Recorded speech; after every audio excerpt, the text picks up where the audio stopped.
here with Roger Wiesberg, who is one of the writers of Dream On, the documentary that basically explores the concept of the American dream and what it means today and its history. Could you elaborate a little bit more about the story? Yeah, it's essentially a film about the perilous state of the American dream.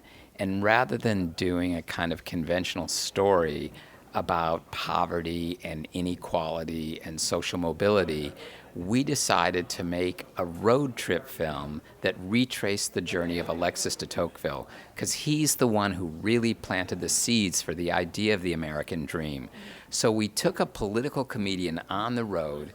We revisited the cities that Tocqueville visited almost 200 years ago, and in those cities met people who were struggling to climb the economic ladder, and we explored the state of the American dream today.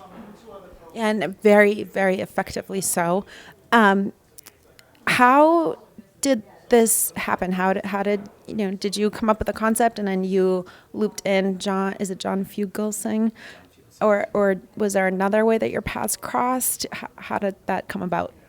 So I've been making documentaries for PBS for over 35 years and have made about 30 other documentaries. Many of them have dealt with issues around poverty and social mobility, and I wanted to find a different approach. Most of my other films are more traditional observational documentaries where we follow a few subjects over a long period of time. This time I wanted to find a format that was a little bit more engaging for audiences so that these tough stories, and some of them are tough, wouldn't be a turnoff.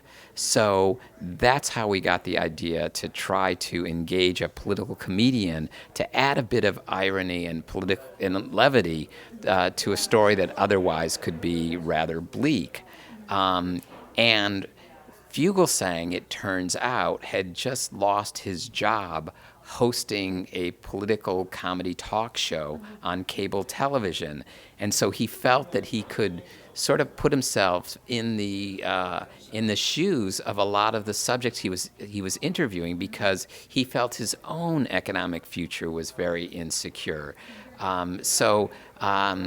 We did this journey with John Fugelsang, and at the end of it, we together wrote a monologue, a stand-up comedy act that he delivered in a comedy club in New York, and we interwove scenes from the stand-up with the film in order to give that sort of that balance between observational documentary filmmaking and a little bit of political irony and irreverence, if you will.